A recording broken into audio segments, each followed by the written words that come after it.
case it doesn't break even. I'm here standing alone while you're leaving. When people discover sort of your full track list, as I was going through this weekend, like what is their first reaction? Because again, my first introduction to you was Such Is Life, and then I heard your other stuff, and I was like, oh, this is very fucking different, right? Like, what's that first reaction when they find out you are kind of this multi-genre, multi-talented artist?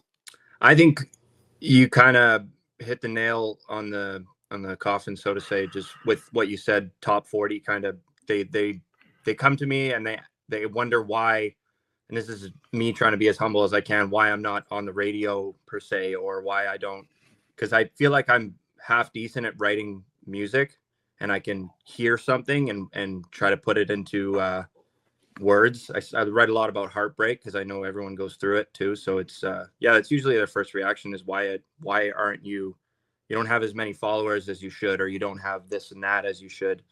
So it's usually pretty nice. I love hit music. I honestly, one of my biggest inspirations from doing just genre bending is like Post Malone. That guy can, as much as he uses his autotune and people he's controversial and this and that, it's the same thing as Taylor Swift and Kid Rock. I look at it as like, I like catchy music, and I'm sure, millions of other people love it too. So why not make the music that I like to listen to? And whether that be any genre, doesn't matter to me. I grew up listening to pop punk because of my older sister. I don't know. I grew up listening to lots of hip hop when all my friends were listening to 90s hip hop. I grew up listening to like newer modern hip hop, but yeah, I love all music. Music is music, man, and music is always subjective too. So people are going to like it. Definitely aligned on that, bro. People just suck though, man. The internet is the worst place, the most toxic place in the world. 100% it is. It's just like they get up every day and go, who am I going to go hate today? Straight up. Yeah. I'm not a fan of it, but the only way to get my music out there is it's the medium you are now stuck with. So like it or hate it, this is the medium, that's evolved rapidly, and that's what you're stuck with. So you got to fucking deal with the haters too. I don't hate it either completely. I do like making the content. I think it's quite fun to do, especially when people want to join in and do collaborations and such like that. So it is exciting. It's fun.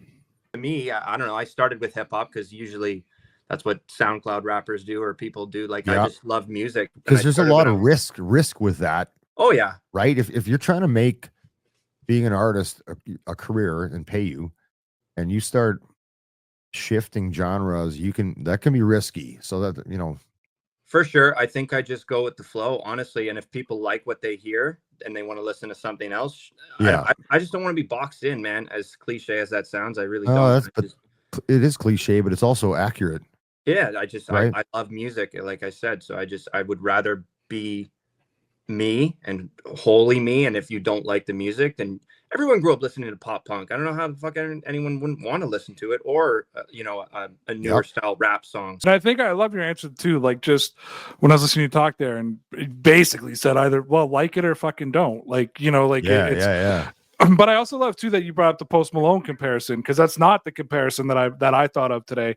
And it's funny because the first thing you think of are the negatives around the multi-genre and cross-genre people, right? Yeah. But then you don't think, because like I remember even back in the day, like Fred Durst taking a bunch of shit because he was trying to be a rapper while he was playing rock. But 30 years later, Limp Bizkit's still selling out stadiums, right? So I mean, Limp Bizkit's fucking awesome. Well, look at when Gordon Downey wrote Coke Machine Glow, which I saw him do live at the Folk Hippie Fest thing here. And I'm like, I fucking hated it. And left. Music is subjective, man. But you know what? He had the balls, rest in peace, Gord. You're the greatest, to go do his own project and give it a go. And I respect that, right? Yeah. And look, at some point, Bob Dylan fucking played an electric guitar, right? Like, it's just, it's the evolution of music. With streaming and social media and that type of thing now, radio is something that's kind of dying. Like, I don't really know the last time I listened to radio. Yeah. Do you think that that's what's making it more difficult for you now? Because I'm thinking back to like 2002, like Kiss 95 here, which was like our hip hop, like top 4. They were always desperate for Canadian content because they had to, because of, you know what I mean? The can rules. Yeah. Yeah. Do you think that streaming and social media could be, as much as it allows you to flash yourself to the world, do you think it could be a hindrance on you actually getting that playtime that maybe you would have got back in the day? I would call playlists radio now. That's people. I've done it. You go on websites that allow you to submit your music for playlisting and things like that. It's kind of the same thing, except I feel like there are just there's so much competition now too. There's so much music out there. There's so much quality music out there too that Well, because the doesn't get heard. distribution platforms are 100 times bigger than they ever were, right? Yeah, and they're easier for schmucks like me to go on the internet and type. Yeah, some back shit in the get day, on you there. go send your shit to the local university radio station, get some Yeah. play, and then crank it up. And that's not now. Fuck it, man. No. There's 80 platforms you could upload your shit to. So I would say it's not a hindrance, but I think a lot of people struggle with even just putting their shit out into the internet, right? They're afraid of what people are going to say or think of them, and I've just never had that bone in my body.